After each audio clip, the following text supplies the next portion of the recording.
Estate കൈവിട്ടു പോയതിലാ എനിക്ക് സങ്കടം. അതങ്ങനെ കൈവിട്ടു പോവുകയൊന്നുമില്ല. അതിനുള്ള ചില പ്ലാനൊക്കെ ഞാൻ മനസ്സിൽ കണക്കാക്കിയിട്ടുണ്ട്. ഒന്ന് നോക്കിയാ എസ്റ്റേറ്റ് രാധയുടെ പേരിൽ എഴുതിയത് നന്നായി. മുഴുവൻ 3 ഭാഗിക്കേണ്ടി വരില്ലല്ലോ. എനിക്കൊന്നും മനസ്സിലായില്ല. തനിക്കൊന്നും മനസ്സിലാവില്ല.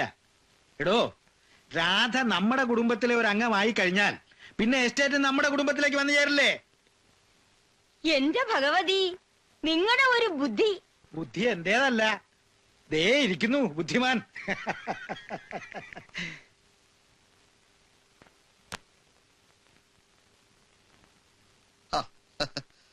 തന്നെ ഒന്ന് സൗകര്യത്തിന് കാണാൻ കിട്ടുന്നില്ലല്ലോ. താൻ എവിടെയാ കയറി പതുങ്ങിയിരിക്കണത്? മനുഷ്യരുടെ മുമ്പിൽ വരാൻ പാടില്ല എന്ന് വല്ല നിശ്ചയമുണ്ടോ? ഇല്ല. നിക്ക, ചില കാര്യങ്ങൾ സംസാരിക്കണമെന്ന് ആലോചിക്കായിരുന്നു ഞാൻ. ഇവിടെ തന്നെ ഇങ്ങനെ കൂടിയാൽ മനസ്സ് മരവിക്കില്ലേ കുട്ടി? എല്ലാവർക്കും ഒരു ജീവിതമേ ഉള്ളൂ. ഈ ലോകത്തുള്ള എല്ലാ സുഖങ്ങളും ഈ ജീവിതത്തിൽ തന്നെ അനുഭവിച്ച് തീർക്കണം, വേണ്ടേ? എനിക്കിവിടെ സുഖം തന്നെയാണല്ലോ. ഇവിടെ എന്ത് സുഖം?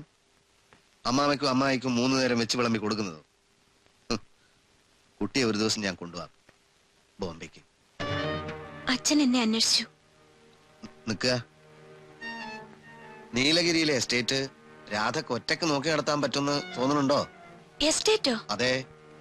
ഞാനെന്തിനാ അതൊക്കെ നോക്കണേ? രാധയുടെ പേരുള്ള എസ്റ്റേറ്റ് പിന്നെ മറ്റാരെങ്കിലും നോക്കി നടത്തുവോ?